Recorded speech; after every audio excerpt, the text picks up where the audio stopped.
बिस्मिल्लाहिर्रहमानिर्रहीम। बेटा कल हमने सेकंड लॉ ऑफ थर्मोडायनेमिक्स की एक पॉइंट पढ़ी थी, ठीक है। और उसके अंदर हमने ये बात पढ़ी थी कि आइसोबैरिक प्रोसेस जो फर्स्ट लॉ ऑफ थर्मोडायनेमिक्स का है, वो हमें कहता है कि अगर हमने कोई इंजन बनाना है तो उसके लिए हमें दो रिजर्वायर्स की जरूरत पड़ेगी। एक हॉट देता जाए, दूसरा कोल्ड रिजर्वायर जो रिमेनिंग हीट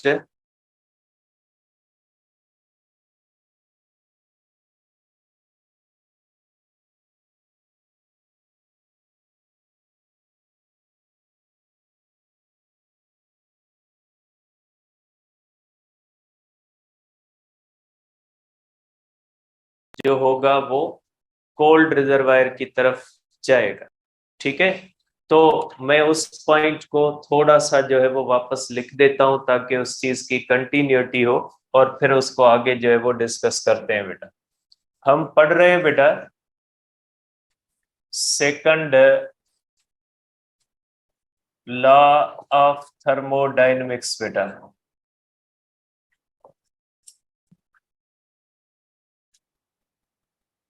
ठीक है। सेकंड लॉ ऑफ थर्मोडायनेमिक्स जो होता है बेटा, उसके अंदर हमने ये पढ़ा था कि अकॉर्डिंग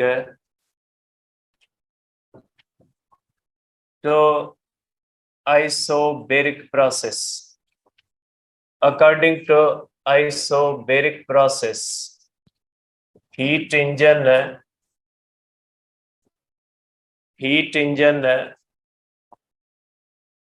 requires hot reservoir, उसके बाद इंजन मीन्स सिलेंडर पिस्टन, और उसके बाद क्या चाहिए हमें, कोल्ड रिजर्वायर, ठीक है। और कल हमने इसको डिटेल में डिस्कस भी किया था कि आइसोबैरिक प्रोसेस के मुताबिक एक हॉट रिजर्वायर होना चाहिए, उससे हीट आए, इंजन उसको वर्क में कन्वर्ट करे, बाकी रिमेनिंग हीट किस में चली जाए, बाकी रिमेनिंग हीट कोल्ड रिजर्वायर के अंदर चली जाए। मीन्स यहाँ से जो हीट आती है, हॉट रिजर्वायर से हीट आती है Q1, इस हीट का कुछ हिस्सा इंजन से वर्क में जाता है, रिमेनिंग हीट जो होती है Q2, ये किस में चली जाती है, ये चली जाती है कोल्ड रिजर्वायर, ठीक है। ये हमने पढ़ा था according to the isobaric process, क्योंकि आइसोबैरिक प्रोसेस कहता है कि आपकी टोटल गिवन हीट जो होगी वो वर्क में कन्वर्ट नहीं हो सकती। जब टोटल गिवन हीट वर्क में कन्वर्ट नहीं हो सकती तो जाहिर सी बात है, इंजन को जितनी भी हीट देंगे उसका कुछ हिस्सा वो वर्क में कन्वर्ट करेगा, बाकी रिमेनिंग हिस्सा जो है वो कोल्ड रिजर्वायर की तरफ फेंक देगा, ठीक है। अब आप कहेंगे कि जैसे जैसे ये हीट रिजर्वायर बेटा हीट देता जाएगा, इंजन वर्क करता जाएगा, रिमेनिंग किस में जाएगी बेटा, रिमेनिंग जाएगी कोल्ड, और कोल्ड रिजर्वायर का टेम्परेचर क्या होता जाएगा, बढ़ता जाएगा। और जिस दिन कोल्ड रिजर्वायर का टेम्परेचर हॉट रिजर्वायर के बराबर हो गया तो हीट का फ्लो क्या हो जाएगा, रुक जाएगा, और इंजन जो होगा वो काम करना छोड़ देगा। और ऐसी सूरत हाल को हम बोलते हैं unavailability of heat for useful work. ऐसी सिचुएशन को हम कहते हैं कि हीट तो है, क्योंकि हॉट रिजर्वायर भी गर्म है, कोल्ड रिजर्वायर भी गर्म होके हॉट रिजर्वायर की तरफ बन जो है वो उसके बराबर आ गया। मीन्स दोनों के अंदर बहुत ज्यादा हीट है, लेकिन फिर भी हीट का फ्लो नहीं होता, क्योंकि हीट किस वजह से फ्लो होती है, due to the difference of temperature. जब दोनों का टेम्परेचर बराबर हो जाएगा तो दोनों में हीट का फ्लो रुक जाएगा। हॉट रिजर्वायर से हीट फ्लो करके इंजन में आएगी नहीं, जब इंजन के अंदर आएगी नहीं तो वर्क कहां से होगा, ठीक है। तो आप कहोगे कि इस प्रोसेस के मुताबिक continuous supply of work is possible when temperature of hot reservoir is greater than temperature of cold reservoir, ठीक है।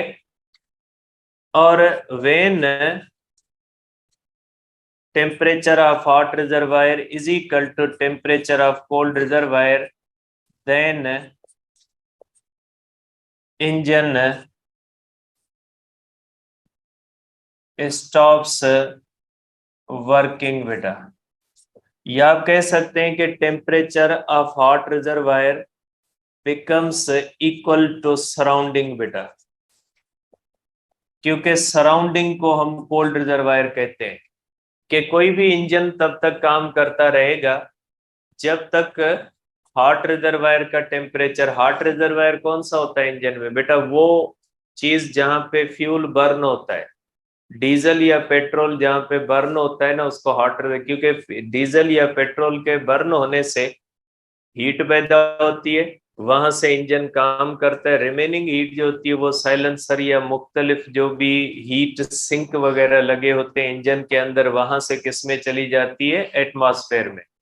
और ये जो एटमॉस्फेयर होता है ना बेटा, एटमॉस्फेयर को हम कंसीडर करते हैं कोल्ड रिजर्वायर, ठीक है। तो ये आप इसको इस सेंस में देख सकते हैं कि इसका जो है वो सेंस क्या बनता है बेटा।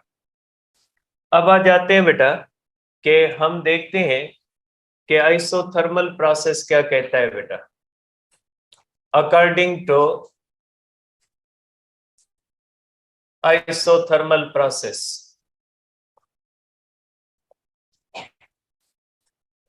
आइसोथर्मल प्रोसेस क्या कहता है बेटा, हीट इंजन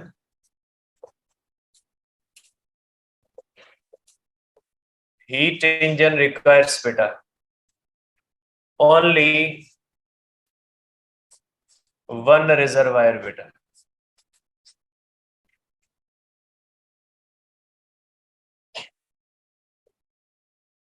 ठीक है।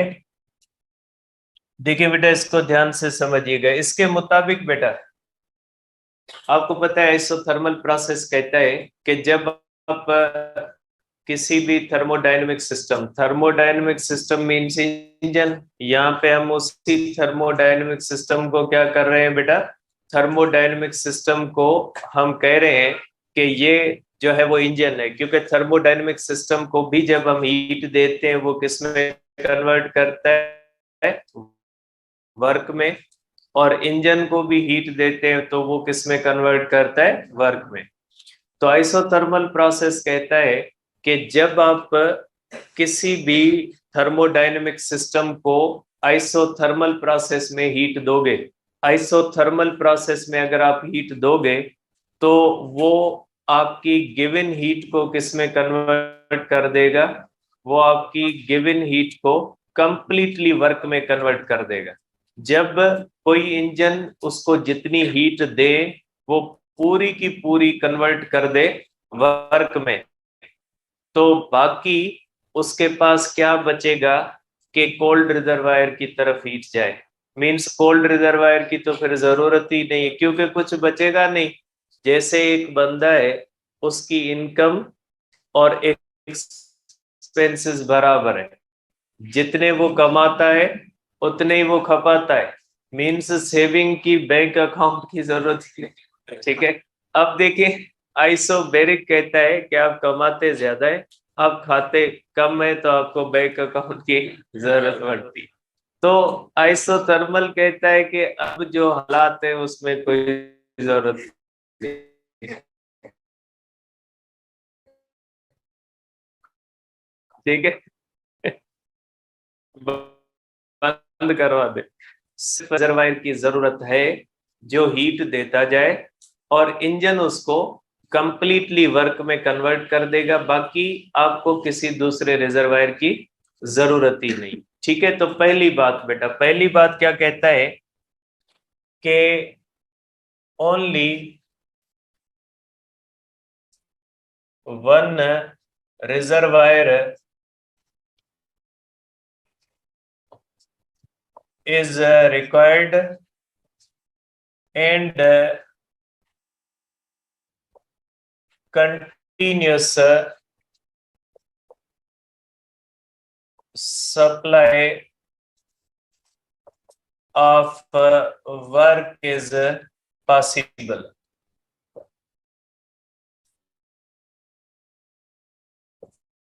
From this reservoir, ठीक है, इस रिजर्वायर से कंटिन्यूअस सप्लाई वर्क मिल जाएगी। अब इसके सिर्फ एक हॉट रिजर्वायर हो, उसमें आप इंजन लगाएं, मींस यहां से Q1 आए,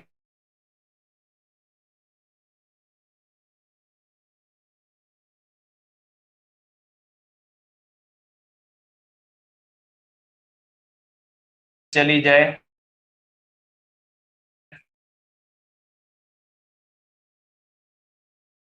दे रहा है, मीन्स कंटिन्यूअसली ये देता जाएगा। तो बेटा पहली बात, जो अजीब बात ये आइसोथर्मल प्रोसेस कहता है, वो कहता है कि heat can flow without difference of temperature. एक ही रिजर्वायर है ना, डिफरेंस किसके दरमियान होता है? डिफरेंस हमेशा दो चीजों के दरमियान होता है। जैसे आइसोबैरिक कहता है ना कि एक हॉट रिजर्वायर होगा, दूसरा कोल्ड रिजर्वायर होगा, दोनों में हीट का टेम्परेचर का डिफरेंस होगा। हॉट रिजर्वायर और कोल्ड रिजर्वायर के बीच में इंजन लगा होगा, हॉट रिजर्वायर से हीट आएगी इंजन में, उसका कुछ हिस्सा इंजन वर्क में कन्वर्ट कर देगा, रिमेनिंग किस में चली जाएगी? मीन्स हीट का flow due to the difference of temperature है। और जब तक हॉट रिजर्वायर का टेम्परेचर ज्यादा होगा, कोल्ड रिजर्वायर का टेम्परेचर कम होगा, तब तक ये फ्लो होता रहेगा और इंजन काम का, क्योंकि जब तक टेम्परेचर डिफरेंस होगा, हॉट रिजर्वायर से हीट आती जाएगी, कोल्ड रिजर्वायर की तरफ जाते हुए जब वो इंजन से गुजरेगी तो इंजन उसका कुछ हिस्सा क्या करेगा?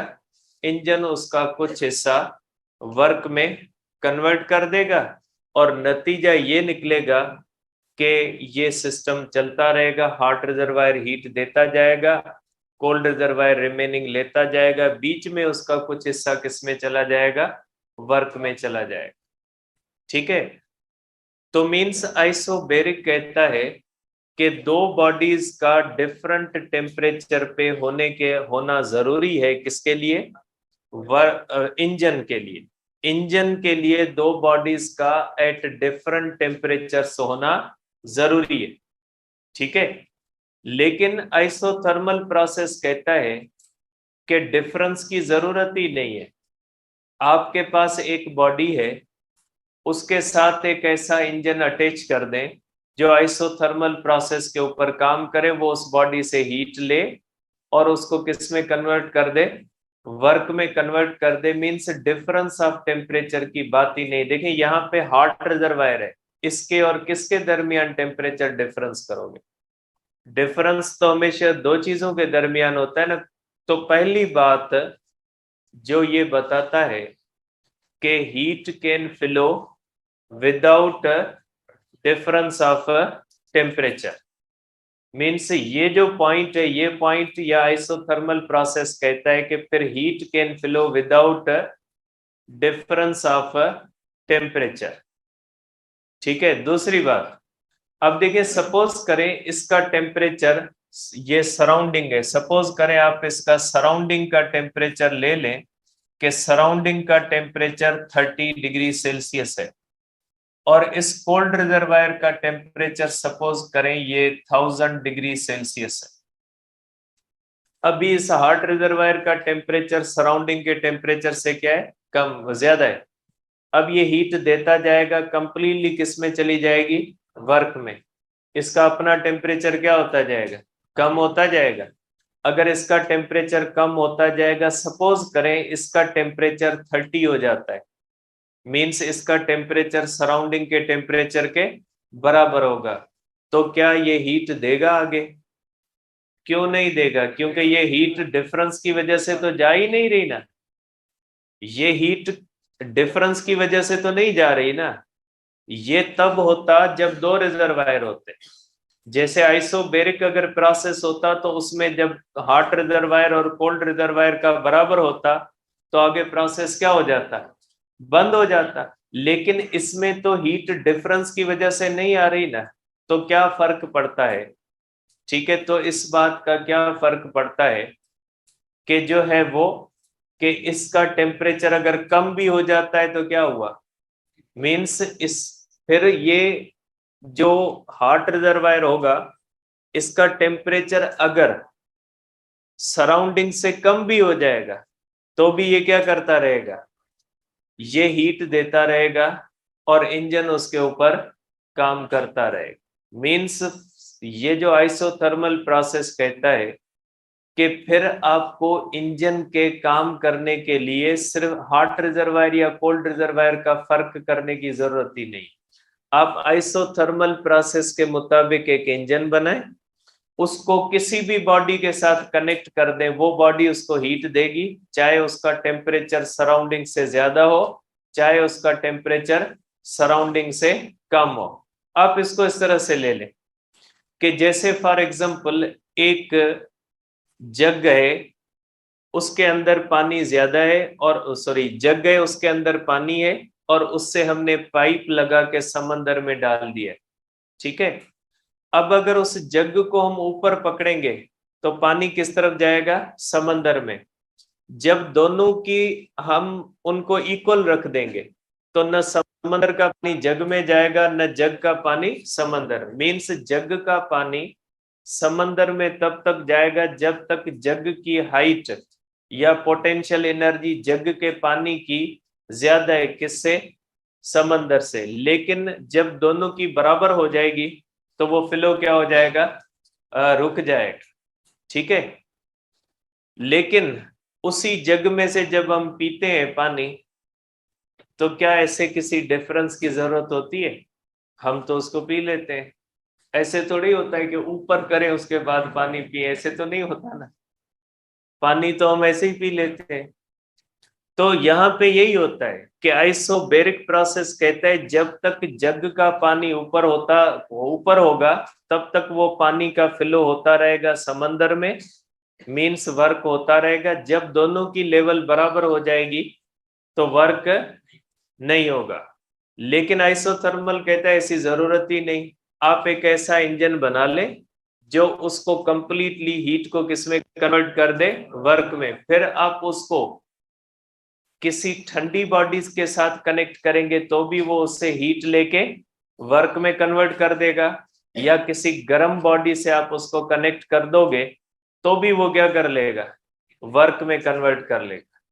क्योंकि फिर वो जैसे हम पानी पीते हैं ना, वो पानी पीने वाला प्रोसेस हो जाए कि हम पानी पीते हैं भले वो गिलास नीचे हो या गिलास ऊपर हो, मसला नहीं, ठीक है। तो इस तरह से आप कह सकते हैं कि ये जो आइसोथर्मल प्रोसेस कहता है कि आप एक ऐसा इंजन बना सकते हैं जो इंजन सिर्फ एक रिजर्वायर पे काम करेगा। जब एक रिजर्वायर पे काम करेगा तो इस बात का डिफरेंस खत्म हो जाता है कि वो बॉडी हॉट रिजर्वायर होगी या कोल्ड रिजर्वायर। मींस फिर आप एक ऐसा इंजन बना सकते हैं जो किसी ऐसी बॉडी से भी हीट लेके वर्क में कन्वर्ट कर सकता है जिस बॉडी का टेम्परेचर सराउंडिंग के टेम्परेचर से क्या है, कम है, ठीक है। तो ये दो चीजें बहुत ही इंपॉर्टेंट है जो फर्स्ट लॉ ऑफ थर्मोडायनेमिक्स कहता है। क्योंकि आइसोथर्मल प्रोसेस किसका है बेटा, आइसोथर्मल प्रोसेस जो है ये फर्स्ट लॉ का है। मैं पॉसिबिलिटीज बता रहा हूं, अभी मैंने सेकंड लॉ की एक बात भी डिस्कस नहीं की।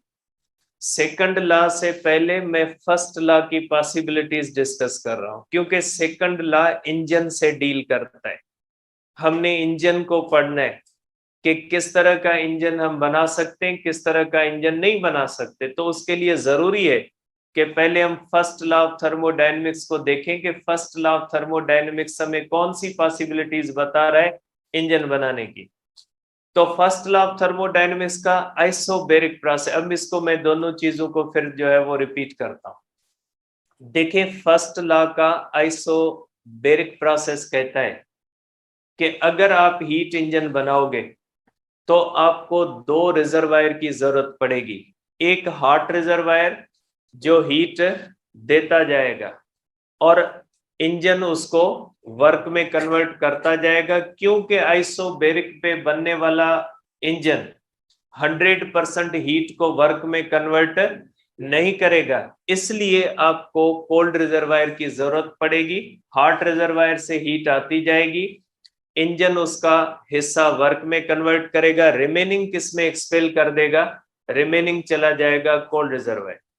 मींस तब तक ये इंजन काम करता रहेगा जब तक हॉट रिजर्वायर का टेम्परेचर ज्यादा होगा और कोल्ड रिजर्वायर का टेम्परेचर कम होगा, तब तक ये इंजन काम करता रहेगा। जब ये टेम्परेचर हॉट रिजर्वायर और कोल्ड रिजर्वायर का बराबर हो जाएगा तो मींस इस हीट का फ्लो रुक जाएगा और इंजन काम करना छोड़ देगा। मींस इंजन की वर्किंग के लिए दो बॉडीज का एट डिफरेंट टेम्परेचर होना जरूरी है। ये हमें कौन बताता है? ये फर्स्ट लॉ का आइसोबैरिक प्रोसेस बताता है। ठीक है, समझ गए इस बात को? ठीक है, कि आइसोबैरिक प्रोसेस कहता है कि ये इस कंडीशन में वर्क होगा। आइसोथर्मल क्या कहता है? आइसोथर्मल कहता है कि आप कंप्लीटली हीट को वर्क में कन्वर्ट कर सकते हैं। जब हम कंप्लीटली हीट को वर्क में कन्वर्ट कर सकते हैं मीन्स हम एक ऐसा इंजन बना सकते हैं जो किसके ऊपर काम करे? सिर्फ एक रिजर्वायर के ऊपर काम करे। ठीक है, और वो हीट देता जाए, इंजन जो हो उसको किस में कन्वर्ट करता जाए? वर्क में, और रिमेनिंग कुछ बचे नहीं तो कोल्ड रिजर्वायर की कोई जरूरत ही नहीं है। मींस इंजन, पहली बात जो आइसोथर्मल प्रोसेस कहता है फर्स्ट लॉ का है, ये भी फर्स्ट लॉ का है। आप ये नहीं कहिएगा सर आपने कहा था सेकंड लॉ का आइसोबैरिक प्रोसेस। भाई मैं आइसोबैरिक नहीं कहता, लिखनी पड़ती है, पढ़ तो सेकंड लॉ को रहे ना, तो इसलिए कुछ जो है वो कुछ आप भी ख्याल करें। तो देखें आइसोथर्मल प्रोसेस क्या कहता है? आइसोथर्मल प्रोसेस कहता है आप ऐसा इंजन बना सकते हैं जो सिर्फ एक रिजर्वायर पे काम कर। जब एक रिजर्वायर पे काम करता है तो मीन्स इस बात की तो फिर इंपॉर्टेंस ही खत्म हो जाती है कि इंजन टेम्परेचर के डिफरेंस से काम करेगा। फिर फर्स्ट लॉ कहता है कि हीट जो हीट होती है वो कंप्लीटली जब वर्क में कन्वर्ट हो जाएगी तो फिर आपको कोल्ड रिजर्वायर की जरूरत नहीं पड़ेगी। ठीक है, दूसरी बात ये जो है वो आइसोथर्मल प्रोसेस कहता है कि फिर भले उस हॉट रिजर्वायर का टेम्परेचर अगर सराउंडिंग के टेम्परेचर से कम भी हो जाएगा फिर भी वो हीट देता रहेगा और इंजन काम करता रहेगा, क्योंकि डिफरेंस की बात तब आती है जब दो रिजर्वायर हो। जहां पे रिजर्वायर ही एक है तो डिफरेंस की कोई बात ही नहीं आती। तो आइसोथर्मल प्रोसेस दो बहुत ही इंपॉर्टेंट बातें बताता है। पहली बात ये बताता है कि हीट जो होती है वो टेम्परेचर के डिफरेंस के सिवा भी फ्लो कर सकती है, क्योंकि यहाँ पे हॉट रिजर्वायर होगा, वो इंजन को हीट देता जाएगा और वो किस में कंप्लीट करेगा? वो वर्क में। मींस डिफरेंस तो है ही नहीं ना, हॉट रिजर्वायर हीट दे रहा है विदाउट एनी डिफरेंस, कोई और डिफरेंस है ही नहीं, तो ये हीट जो होगी वो किस में चली जाएगी? ये heat work. Means heat can flow without difference of temperature. दूसरी बात कि ये हीट देता जाएगा, इसका अपना टेम्परेचर सराउंडिंग के टेम्परेचर से क्या हो जाएगा? सराउंडिंग के टेम्परेचर से कम हो जाएगा, फिर भी ये क्या करेगा? फिर भी हीट देता रहेगा। मींस अब ये जब इसका टेम्परेचर सराउंडिंग के टेम्परेचर से कम हो गया तो हम इसको क्या कहेंगे? ये कोल्ड बॉडी बन गई। अब ये कोल्ड बॉडी हीट दे रही है, means heat can also flow from cold body to hot body आप कह लें, या heat can flow from cold body आप कह लें, कि हीट कोल्ड बॉडी से भी फ्लो कर सकती है। जरूरी नहीं है कि हीट कहां से फ्लो करे? हॉट बॉडी से। Means heat can flow from cold body to the hot body. Without any external energy, क्योंकि आप तो कुछ नहीं दे रहे ना। इंजन क्या कर रहा है? इंजन इसको कंप्लीटली किसमें कन्वर्ट कर रहा है? वर्क में कन्वर्ट कर रहा है। ठीक है, तो आप कह सकते हैं कि फर्स्ट लॉ ऑफ थर्मोडायनेमिक्स जो होता है ये इसके ड्रॉबैक्स हैं। आप इसको कह सकते हैं कि ये फर्स्ट लॉ ऑफ थर्मोडायनेमिक्स के ड्रॉबैक्स हैं। फर्स्ट लॉ ऑफ थर्मोडायनेमिक्स कहता है, ठीक है, फर्स्ट लॉ ऑफ थर्मोडायनेमिक्स का जो आइसोथर्मल प्रोसेस है ये कहता है कि आप एक ऐसा इंजन बना सकते हैं जो किसी भी ऐसे रिजर्वायर से भी हीट लेके वर्क में कन्वर्ट कर सकता है जिसका अपना टेम्परेचर सराउंडिंग के टेम्परेचर से क्या हो? कम हो। ज्यादा वाला तो आइसोबैरिक भी कहता है, लेकिन आइसोथर्मल कहता है आप किसी ऐसे रिजर्वायर से हीट लेके भी वर्क में कन्वर्ट कर सकते हो जिसका टेम्परेचर सराउंडिंग के टेम्परेचर से क्या होगा? कम। क्योंकि इस इंजन के अंदर डिफरेंस की बात ही नहीं होती, इसमें जस्ट कोई भी चीज हो वो हीट दे और इंजन उसको किसमें कन्वर्ट कर दे? वर्क में। चाहे वो हॉट रिजर्वायर हो, चाहे वो कोल्ड रिजर्वायर हो, चाहे उसका टेम्परेचर सराउंडिंग से ज्यादा हो, चाहे उसका टेम्परेचर सराउंडिंग के बराबर हो, चाहे उसका टेम्परेचर सराउंडिंग से कम हो, वो इंजन को हीट देता रहेगा और इंजन किसमें कन्वर्ट करता रहेगा? वर्क में। कोल्ड रिजर्वायर की जरूरत ही तब पड़ती है जब 100% हीट वर्क में कन्वर्ट नहीं होती। अब इसकी बुनियाद पे आपके बुक में एक एग्जांपल दिया हुआ है। सपोज करें आप में से किसी इंजीनियर ने ऐसा इंजन बना लिया, ठीक है, आप भी माशाल्लाह कुछ इंजीनियर होंगे, बड़े इंजीनियर बनोगे, तो जहाज ठाइंदो होगी, ठीक है। तो देखिए, मैं अक्सर कहता हूँ कि ये हमारे इंजीनियर एरोप्लेन बनाएंगे, उसके अंदर उड़ेंगे, तो या तो बिल्कुल ऊपर चले जाएंगे उड़ के, मुझे तो यही लगता है कि ये उड़ के ऊपर ही जाना पड़ेगा इनके साथ। तो देखिए, अगर फॉर एग्जांपल आप में से कोई ऐसा इंजन बना लेता है, ठीक है, मीन्स एक ऐसा इंजन बना लेता है जिसको आप जिस चीज के साथ कनेक्ट करो, ठीक है, उससे हीट लेके वर्क में कन्वर्ट कर देगा, चाहे उसका टेम्परेचर ज्यादा हो चाहे उसका टेम्परेचर कम हो, मसला ही नहीं। अब ऐसे इंजन को आप एक शिप के अंदर, मैं वही एग्जांपल दे रहा हूं जो आपके बुक में, अब ऐसे ही इंजन को आप शिप के अंदर कनेक्ट कर दें। आपने उस शिप के अंदर लगा और उस शिप को आप ले जाए समंदर के अंदर। बेटा आपको पता है पानी का टेम्परेचर सराउंडिंग के टेम्परेचर से क्या होता है? सबसे कम होता है। अगर ऐसी शिप को आप समंदर में छोड़ोगे तो समंदर के अंदर बहुत ज्यादा पानी है, ठीक है, आपको पता है कि 3 हिस्से पानी है, उसके अंदर बहुत ज्यादा जो है वो एनर्जी पड़ी हुई है। तो ये शिप का इंजन क्या करेगा? उस पानी से हीट लेगा और उसको किस में कन्वर्ट कर देगा? वर्क में, और शिप जो है वो चलती रहेगी बगैर किसी फ्यूल के। Means first law of thermodynamics कहता है आप एक ऐसा इंजन बना सकते हो जो बगैर फ्यूल के काम करेगा। आइसोथर्मल प्रोसेस मीन्स उसको आप कहेंगे कि उसको शिप को आप डाल दो समंदर में, समंदर का टेम्परेचर सराउंडिंग से कम होता है, क्योंकि पानी का टेम्परेचर सराउंडिंग से क्या होता है? कम। क्योंकि आइसोथर्मल प्रोसेस इस बात के ऊपर पाबंदी हटा देता है कि हमेशा इंजन के लिए हॉट रिजर्वायर चाहिए, ये कहता है ऐसे कुछ भी नहीं है। मीन्स इंजन जो होगा वो किसी भी चीज से हीट ले लेगा, ठीक है। जैसे एक आदती होता है ना उधार मांगने वाला, ठीक है, तो वो किसी से भी उधार मांगता है, ठीक है। आप समझे ये कैसा है कि ये इसकी हैबिट है कि जहां से मिले ठीक है। अब मैं आगे नहीं जा सकता क्योंकि आप भी समझते हो कि ऑन एयर चीजें जा रही है और लोग उठा लेते हैं उनको। तो देखिए, आप कह सकते हैं कि ये इस तरह से इंजन बनेगा कि इसको जस्ट कोई भी बॉडी हो से ये हीट ले लेगा, इसके लिए किसी टेम्परेचर की जरूरत, डिफरेंस की जरूरत ही नहीं।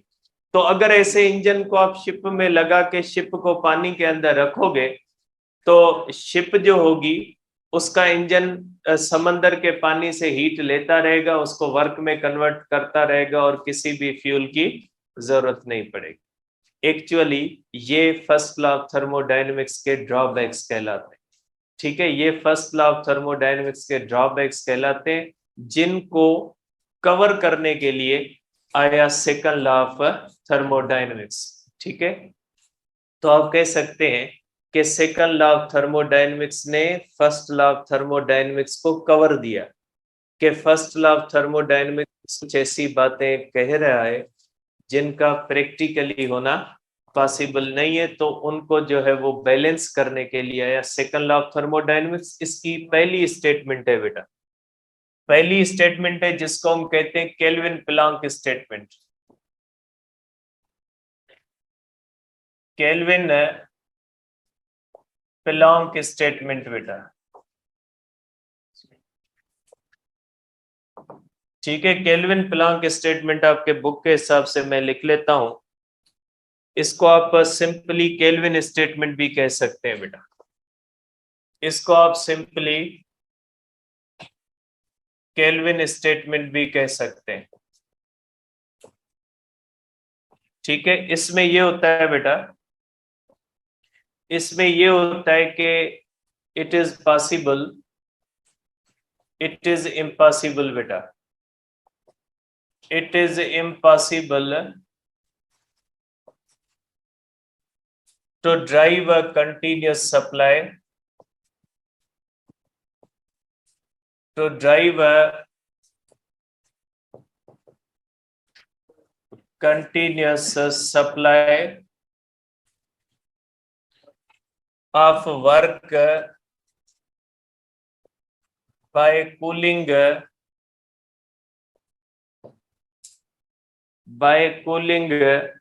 a body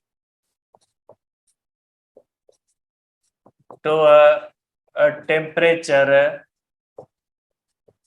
ठीक है, cooling a body to a temperature lower than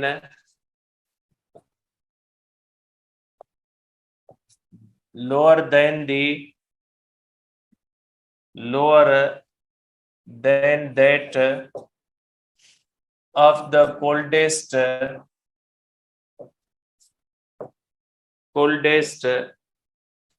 of its surroundings बेटा।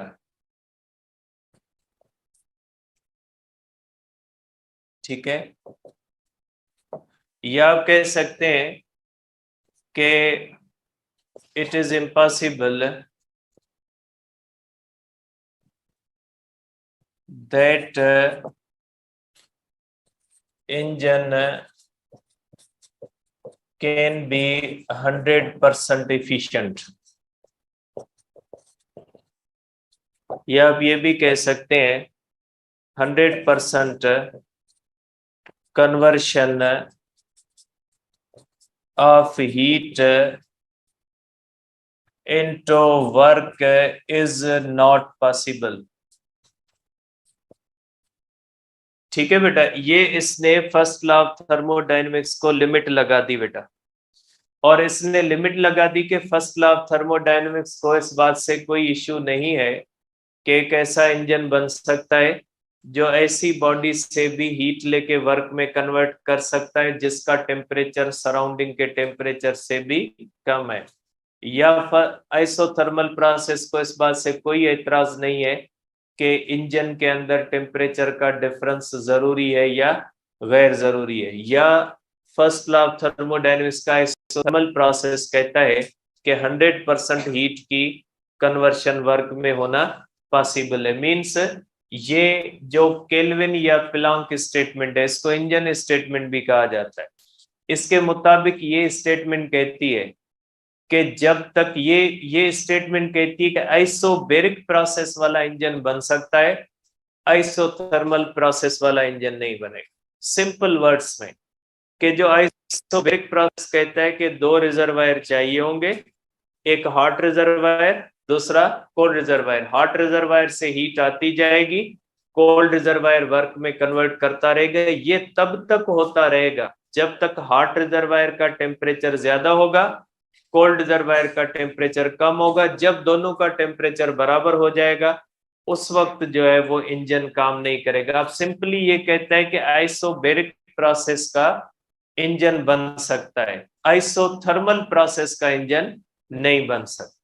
ठीक है, और ये जो होती है ना, इसको प्लांक कांस्टेंट, प्लांक स्टेटमेंट कहा जाता है। ये दो स्टेटमेंट्स है, एक केल्विन की स्टेटमेंट है और दूसरी किसकी होती है, प्लांक की स्टेटमेंट है। ठीक है, अब इसका मतलब ये नहीं है, ये फर्स्ट लॉ ऑफ थर्मोडायनेमिक्स कहता है कि आप ये नहीं समझिएगा कि जब ये स्टेटमेंट, इसका मतलब ये नहीं है कि heat can not flow from cold body to the hot body. क्या आप ये नहीं समझिएगा कि हीट हमेशा हॉट बॉडी से किस तरफ फ्लो करती है, cold body. Heat can also flow from cold body to the hot body, लेकिन फर्स्ट लॉ की तरह नहीं होगा कि फर्स्ट लॉ कहता है कि किसी भी कोल्ड बॉडी से आप हीट लेके वर्क में कन्वर्ट कर सकते हैं। तो ये लॉ कहता है ऐसा नहीं होगा, कोल्ड बॉडी से हॉट बॉडी तक हीट जा सकती है, लेकिन वो स्पॉन्टेनियस फ्लो नहीं होगा। स्पॉन्टेनियस फ्लो जो होता है वो खुद ब खुद होने वाला, और स्पॉन्टेनियस फ्लो किस तरफ होता है, from hot body to the cold body होता है। स्पॉन्टेनियस फ्लो जो होता है वो from hot body to the cold body होता है। जबकि अगर आप चाहो तो हीट फ्लो कर सकती है from cold body to the hot body, लेकिन उसके लिए आपको एक्सटर्नल एनर्जी देनी होगी। कि फर्स्ट लॉ की तरह नहीं कि बगैर किसी एक्सटर्नल एनर्जी के हीट फ्लो कर जाएगी from cold body to the hot body, ऐसे नहीं होगा। हीट फ्लो कर जाएगी from cold body to the hot body, लेकिन उसके लिए आपको क्या करना पड़ेगा, उसके लिए आपको एक्सटर्नल वर्क करना पड़ेगा। तो ये हमारे पास है बेटा, ये है क्लासियस स्टेटमेंट बेटा। ठीक है, क्लासियस स्टेटमेंट या इसको रेफ्रिजरेटर स्टेटमेंट कहा जाता है बेटा। देखिए बेटा, ये हमारे पास है क्लासियस स्टेटमेंट। ठीक है, तो क्लासियस स्टेटमेंट का मकसद होता है बेटा कि it is impossible, it is impossible, it is impossible to cause heat, to cause heat to flow from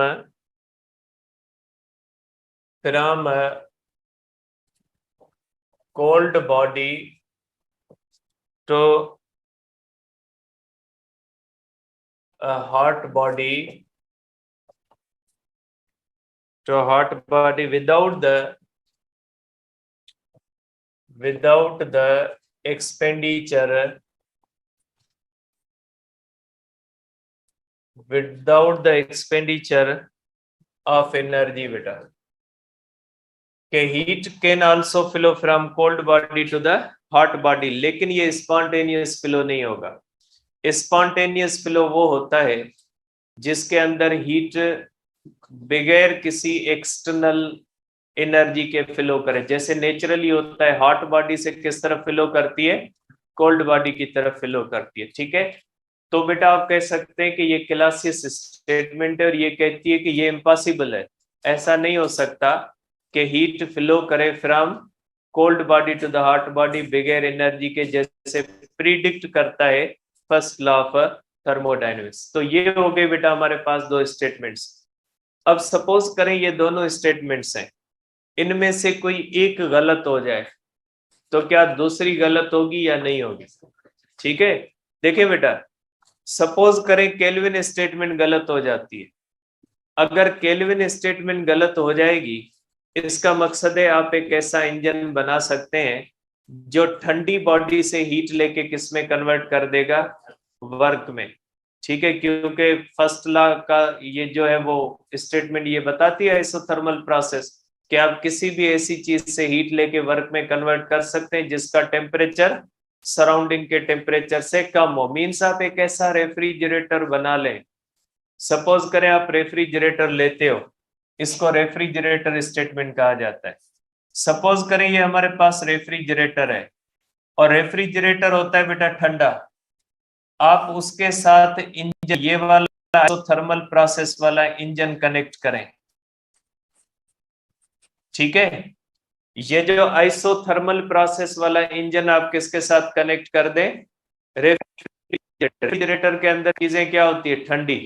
लेकिन आइसोथर्मल प्रोसेस वाला इंजन क्या कर सकता है, ठंडी चीज से भी हीट ले सकता है, ये रेफ्रिजरेटर से हीट ले, ठीक है, और इसको कंप्लीटली कन्वर्ट किसमें कर दे, वर्क में, और उस वर्क से रेफ्रिजरेटर को चलाए। जो हीट रेफ्रिजरेटर से वो ले, उसी हीट के ऊपर किसको चलाए, रेफ्रिजरेटर, मींस रेफ्रिजरेटर चीजों को ठंडा करता रहे, और वो हीट किसको देता रहे, इंजन को, और इंजन रेफ्रिजरेटर को चलाता रहे। न इंजन को फ्यूल की जरूरत, न रेफ्रिजरेटर को बिजली की जरूरत, काम चलता रहे, ठीक है। मीन्स आप चीजें यहाँ पे रखते जाओ ठंडा करने के लिए, ये इंजन उनकी हीट लेता जाए और वर्क में कन्वर्ट करता जाए, वो रेफ्रिजरेटर को चलाता जाए। एसी आप बना ले ऐसा, एसी जो होता है वो लगा ले रूम के अंदर, वो रूम की हीट लेता जाए, उसको वर्क में कन्वर्ट करे, उसी वर्क पे वो खुद चलता जाए, और ये सिस्टम चलता रहे, ना बिजली की जरूरत न किसी चीज। तो मीन्स अगर केल्विन की बात गलत हो जाती है कि आप ऐसा इंजन बना लेंगे जो कोल्ड रिजर्वायर से हीट ले लेगा, क्योंकि केल्विन कहता है कि ऐसी बात नहीं होगी। केल्विन कहता है कि ऐसा इंजन नहीं हो सकता जो कोल्ड रिजर्वायर से हीट लेके वर्क में कन्वर्ट करे। तो अगर केल्विन की बात गलत हो जाती है तो फिर आप इंजन बना लोगे, ठीक है। अगर आप इंजन बना लोगे तो वो इंजन एक रेफ्रिजरेटर भी चला लेगा जो बगैर बिजली के, मीन्स फिर तो क्लासियस की बात भी गलत हो जाएगी कि हीट फ्लो कर जाएगी from cold body to the hot body without expenditure of external energy. Means दोनों चीजें एक दूसरे से रिलेटेड है, अगर एक चीज गलत हो जाएगी तो दूसरी चीज भी गलत हो जाएगी, ठीक है। दूसरी बात के इन्हें वॉइस बंद करे, इन्हें वॉइस बंद, ऑनलाइन वारन वॉइस बंद करे,